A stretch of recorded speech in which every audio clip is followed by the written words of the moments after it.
blasts across our county bring health and safety concerns. How experts say you should stay prepared. Businesses, schools, and homes left in the dark due to winds today. How your neighborhood was affected. A fire breaks out in our mountain communities. We'll tell you about the destruction and how homeowners were prepared. Good evening, and thanks for being with us here at 5 on this very windy Wednesday evening. And what a wild Wednesday it has been, for sure.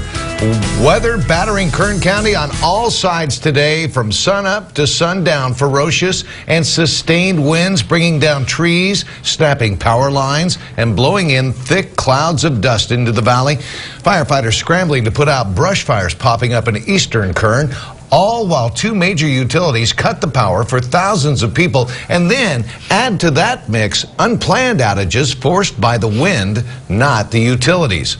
We're following it all with team coverage tonight. 17's Eitan Wallace is up in Tehachapi. Amber Frias is in downtown Bakersfield for a wrap on the wind. Karen Waugh with the latest on power outages, planned and unplanned. And Chief Meteorologist Alyssa Carlson with your forecast and the answer to your question, when will the wind stop? In our local mountains, Southern California Edison shutting the power off to most of the Tehachapi area and surrounding communities. And to make matters worse, homeowners in Stallion Springs had to evacuate because of a fire. 17's Eitan Wallace caught up with evacuees, and he begins our coverage tonight from Tehachapi, where the power is out. Eitan, good evening. Good evening, Jim. Let me tell you, it's still pretty windy up here in Tehachapi. And as for that Stallion Springs fire, well, that is fully contained, and homeowners with whom I spoke say they are grateful, noting that fire could have been a whole lot worse.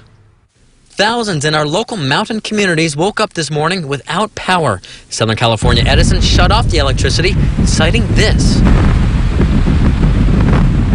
Gusty conditions that helped fuel this 7-acre brush fire in Stallion Springs.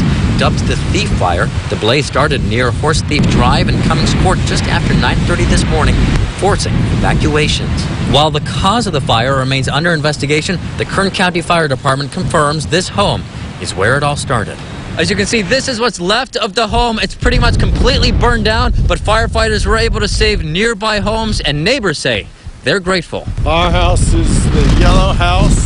The firefighters have helped protect us, and 12 years of weed whacking has paid off. I've kept my house defensible. We were there as neighbors Carlos and Stacy Herrera returned to their home for the first time after they evacuated. So overcome with emotion. I know it's just a house and I know it's just stuff, but it's our house and our stuff. So it was really scary. In all, one structure burned down, all others were saved. Just west in neighboring Tehachapi, thousands were in the dark. Many traffic lights on backup mode, and most gas stations were closed. The few that remained open, like this gas strip on Tucker Road near Highway 202, saw long lines to fuel up.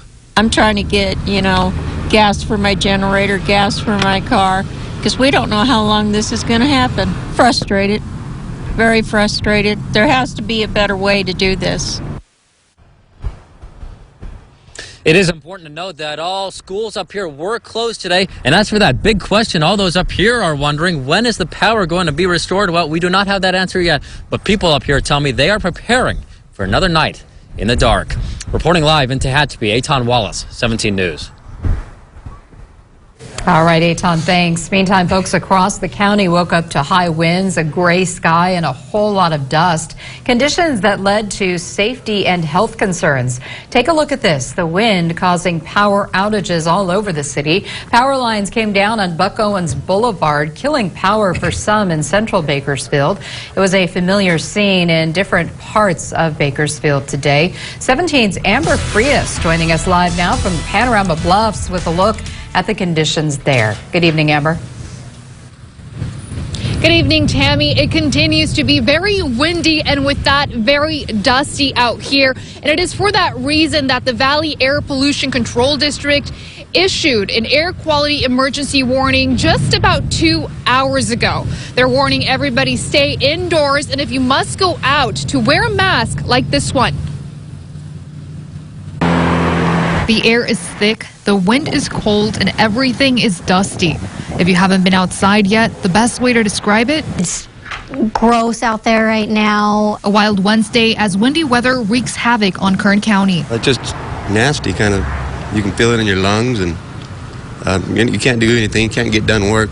I'm on a ladder all day, so they told me to go home.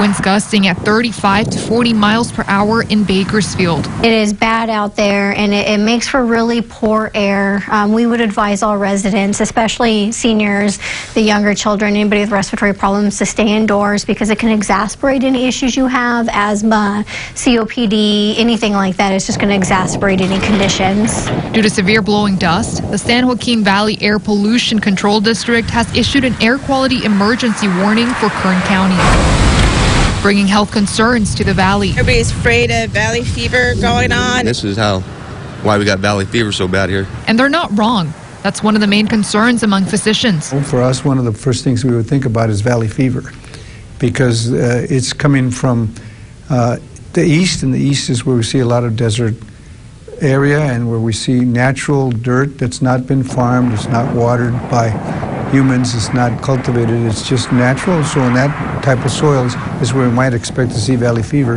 Dr. Agustin Munoz adds that it's bad when the air appears hazy. If it's kind of hazy like we see now, it's very small. The tiny dust particles, probably smaller than the P10. So we're looking at smaller and smaller particles.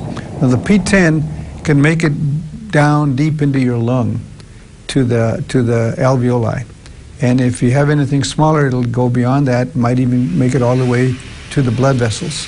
And so therefore it can be absorbed directly, whatever's on that dust particle, into the blood system, and then it can go anywhere it wants to in the body. While winds are only expected to last until Wednesday evening, poor air quality can last all week. Well, if you can be indoors. And the second thing, if you're indoors and you have an air conditioner, you put it on recycle, because you want to just breathe the indoor air that's cleaner than the outdoor air. Even if you're in a car and you're driving through this, put it on recycle if you have to have your air conditioning on. Secondly, if you have to work outdoors, then get yourself a mask. Now, I want to make sure we emphasize again Dr. Munoz's recommendation that if you do have to go outside, to wear a mask. Now, I want to show you the mask I've been wearing all day but took off for the sake of our live shot. This is an N95. Dr. Munoz, who I spoke with for this report, recommends this is the best mask to wear during these conditions because of the particles that he says are in our air right now. Now, again, just a reminder, he mentioned that those particles that are creating that hazy look in our sky are smaller than usual particles, and this mask, the thickness of this mask, will help prevent them from infiltrating into your body. Now, again, reminder, wear a mask if you must go out. For now, I'm live in the Bluffs, Amber Frias, 17 News. Amber, thank you. It's not just the dust or power lines you've got to watch out for in these windy conditions. Take a look at this. The wind bringing down not one, but two big trees in South Bakersfield today. One fell into the street, but the other smashed into a home there, as you can see. This happened around 12:30 today on Dodge Avenue. A neighbor says he heard the crash and he rushed across the street. He says an older man was home when that tree crashed into his house, and he helped him get out. And he shut off the gas just to be safe. And this could possibly be. And we have certainly seen the blowing dust, the strong winds around the valley. And as we take a look again around the city, trees down as well as blowing dust. And if you do have to be outside, wear a mask like that gentleman there. You are advised to stay indoors as we do have an emergency air quality warning in effect for the valley as we head into tonight. So things are certainly not what they are usually around. They are certainly unusual here in that we do see those gusty winds. And as we take a look at it right now, we're looking at winds out of the south and east at 30 miles per hour sustained, and we've seen gusts anywhere from 35 to 40 in the valley. Near the base of the Grapevine, a little bit stronger, as well as over near Tehachapi. As we take a look at gusts today, Tehachapi saw a gust here at 71 miles per hour this afternoon. The Grapevine 65, Cummings Valley 61, Lamont 56, Bakersfield 46, and this wind gust reported within the past 12 hours. As we take a look at Hart Flat, a 48 mile per hour gust gust, and you can see then all the way down to another 36-mile-per-hour gust over near Tehachapi too. So we still have the high wind warning in effect through 6 o'clock tonight, and then after 6, between 6 and 8, I think things will start to wind down a bit, but we're really not going to see them calm down and probably till after 10 o'clock tonight. Air quality, still looking at blowing dust through 11 o'clock and that emergency warning in effect, so we'll be looking for that as well. Right now 68 degrees, our humidity at 3%, and look at that dew point, minus 14. So we would have to get down to that temperature in order to see any water vapor being saturated out of the air. So that just tells you how dry that air mass is. Wind sustained out of the southeast at 21, drying out the air here in the valley. We'll talk much more about it in Pinpoint Weather. Alyssa, thanks. And this update just in from PG&E. The utility has issued a partial all clear in the northern portion of Kern County and expects to issue a full all clear by tomorrow morning. That's for the power shutoffs, given continued significant wind activity in the southern part of PG&E's service area. The high winds caused many Bakersfield neighborhoods to lose power today. 17's Karen Hua went out to survey the darkness. Many local businesses, homes, and schools in the dark for hours today. The winds bringing life to a halt in some areas. The lights, they flashed a little bit and they never came back to normal. Kids in Oildale are crossing 2 hours early today. The high winds letting them out after Beardsley Junior High lost power for 3 hours. You can tell by the way the wind is blowing by my side. James Hendricks hanging in there. Well, I'm hoping that I don't get any sicker. I have asthma. Restaurants like Tembler Brewing closed for the afternoon. Traffic court on Buck Owens Boulevard went dark in the morning, then resumed at 1:30. Medical centers like Kern Regional shut down for the day. My father-in-law had a meeting with his caseworker. We'll probably just have to reschedule it. Consecutive traffic outages have left many frustrated. As you can tell, they don't pay me no mind. But Hendricks is choosing to see the best in people. Well, a young lady pulls up right next to my car and says, hey, you guys need a dust mask on. So she gave me one and my partner across the street one. He hopes the community can practice some patience as they navigate the dark. I think it's better for them to take a little bit extra time, be polite, be courteous, because it's going to take the same amount of time to get where they got to go. For more information and maps on how your neighborhood is affected, head to our website, kget.com. In Oildale, Karen Hua, 17 News. Well, kids missed school at El Cajon Middle School today because of the power shutoffs. Power went out at the Lebec School at 6 o'clock last night. That's according to Assistant Superintendent Wendy Jones. Jones says PG&E expects to have the lights back on by 6 o'clock tomorrow morning. So for now, school is planning to open as usual tomorrow. And even with our team coverage, we certainly can't be everywhere, and it's always a big help when you, our viewers, show us what's going on in your part of town. As I said, we can't be everywhere at once, and so your eyes on the ground help us out when this kind of wild weather is happening. If you ever have any photos or videos you'd like to share with us, shoot us an email, 17news@kget.com. You can also DM us on our Facebook, Twitter, and Instagram pages.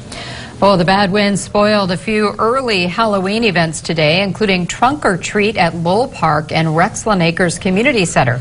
You can go to kget.com to find a list of canceled events. And a reminder, experts suggest that you stay indoors tonight to avoid all the dust and particles in the air. We hope this calms down, because tomorrow night's the big night. Yes, I know. Yeah.